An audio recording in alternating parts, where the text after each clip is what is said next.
రాజగోపాల్ రెడ్డి గారు, లక్ష్మణ్ రావు గారు, బీటీ నాయుడు గారు, వెంకటేశ్వర్ల గారి ఇష్యూ గురించి మాట్లాడారు అధ్యక్ష. ప్రధానంగా ఎన్డీఏ ప్రభుత్వం అధికారంలోకి వచ్చే ముందల చాలా స్పష్టంగా ఎంతమంది బిడ్డలు ఉంటే అంతమంది బిడ్డలకి ఇస్తామని హామీ ఇస్తాం జరిగింది. ఆ హామీకి మేము కట్టుబడి ఉన్నాం. రెండో అంశం అధ్యక్ష, అందుకే గైడ్ లైన్స్ రూపొందించడానికి కొంచెం సమయం కావాలని అడిగాం. నేను కూడా ఇది కొంచెం సీరియస్గా తీసుకుంటున్నా. మంత్రులందరితో కూడా మేము చర్చిస్తున్నాం. గతంలో జరిగిన లోటుపాట్లు జరగకూడదనేది మా లక్ష్యం. మీరన్నట్టు గతంలో 15,000 రూపాయలని, తర్వాత అది కాస్త నెక్స్ట్ ఇయర్ 14,000కి అయింది, తర్వాత 13,000కి అయింది.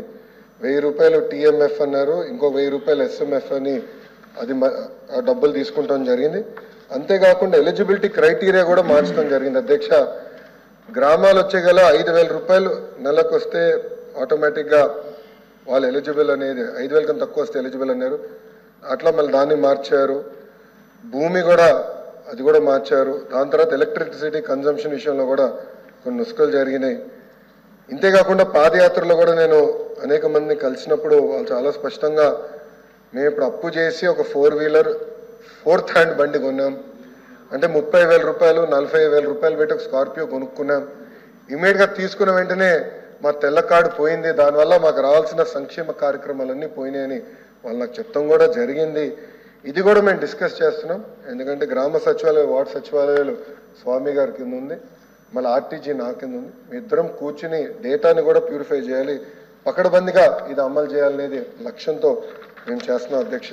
సో మీకు ఎలాంటి సందేహంలా అవసరం లేదు. అర్హులు ఎంతమంది ఉన్నా ఇవ్వాలనేదే ఎన్డీఏ ప్రభుత్వం లక్ష్యం. అది మేము సాధిస్తాం. రెండోది, ఇది బోత్ ప్రభుత్వం ప్రైవేట్ పాఠశాలలకు వెళ్ళే విద్యార్థులకి వర్తిస్తుంది.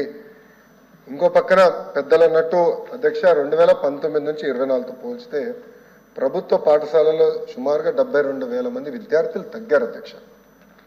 ఇది కూడా మేము చర్చిస్తున్నాం. ఎందుకంటే నాడు నేడు కార్యక్రమం ద్వారా వేలాది కోట్ల రూపాయలు ఖర్చు పెట్టిన విషయం వాస్తవం. కానీ ఎందుకు విద్యార్థులు తగ్గారు? గత ప్రభుత్వం సిబిఎస్ఈ తీసుకొచ్చింది. సిబిఎస్ఈ మళ్ళీ బోర్డ్ ఎగ్జామ్స్ అని పెట్టారు. తర్వాత ఐబీ గురించి ప్రస్తావించారు. టోఫుల్ గురించి కూడా ఒక ప్రశ్న ఉంది, దాని గురించి కూడా మాట్లాడతారు. కానీ నిర్ణయాలు తీసుకున్నప్పుడు, విద్యా రంగంలో నిర్ణయాలు తీసుకున్నప్పుడు చర్చించాల్సిన అవసరం ఉంది. యూనియన్లతో మాట్లాడాలి, ఉపాధ్యాయులతో మాట్లాడాలి, అందరినీ కూర్చోబెట్టి ఆమోద్యమైన పరిష్కారం ఎత్తుకాల్సిన అవసరం ఉంది అధ్యక్ష. నీ జర్క్ రియాక్షన్ తీసుకోవాల్సిన అవసరం లేదు. అందుకే మీరు చూస్తే నేను మంత్రి కరెక్ట్గా ఈ రోజుతో నెల అయింది నేను ఛార్జ్ తీసుకుని. నేను కూడా అధికారులు చెప్పేది ఒకటి, రాబోయే సంవత్సరం ఏం చేయబోతున్నాం రోడ్ మ్యాప్ వేద్దాం, అందరితో చర్చిద్దాం, సంఘాలు అందరినీ కూర్చోబెడదాం, మాట్లాడదాం, వచ్చే సంవత్సరం నుంచి అమలు చేద్దాం. నాకు నచ్చింది కనుక ఇది ఇద్దాం, నాకు నచ్చలేదు కనుక ఇది తీసేద్దాం అనేది కరెక్ట్ కాదు. చర్చించిన తర్వాత నేను నిర్ణయం తీసుకుందాం అనేది ఒక లక్ష్యంగా మేము పెట్టుకున్నాం. పెద్దలు వెంకటేశ్వర గారు అన్నట్టు వాస్తవం, ప్రభుత్వ పాఠశాలలో అడ్మిషన్స్ తగ్గుతున్నాయి, అంటే ఎలాంటి సందేహం లేదు. ఒక పక్కన ఎన్డీఏ ప్రభుత్వం రిక్రూట్మెంట్ కూడా చేస్తుంది. మీరు చూసారు, దాదాపు 16,000 మంది ఉపాధ్యాయుల రిక్రూట్మెంట్కి మేము తొలి అడిగేసాం. అది మేము నెక్స్ట్ అకాడమిక్ ఇయర్కి మేము పూర్తి చేస్తాం. కానీ ఇంకో పక్కన చూస్తే దాదాపు 11,000 పాఠశాలలో 10 కన్నా తక్కువ మంది విద్యార్థులు ఉన్నారు. ఎందుకున్నారు?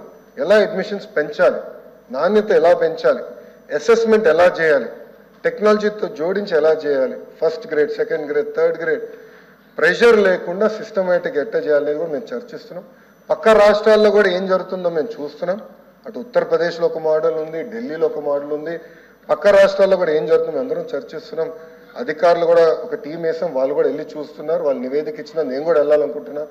వెళ్ళి ఏం చేస్తున్నారో మోడల్ చూసి మన రాష్ట్రానికి కరెక్ట్ మోడల్ ఏంటనేది రూపొందించి అది మీ ముందర పెట్టి అందరు అభిప్రాయాలు తీసుకున్న తర్వాత మళ్ళీ ఆంధ్ర రాష్ట్ర ప్రజలు తల్లిదండ్రులు ముందర పెడతా వాళ్ళ అభిప్రాయాలు సేకరించిన తర్వాతనే వచ్చే అకాడమిక్ ఇయర్ నుంచి మేము అమలు చేస్తాం. Please subscribe Prajna media. Please like, share, subscribe to Pragya Media. Pragya Media, please do like, share and subscribe. Please subscribe to Pragya Media. Please like, share and comment if you like the video. Pragya Media.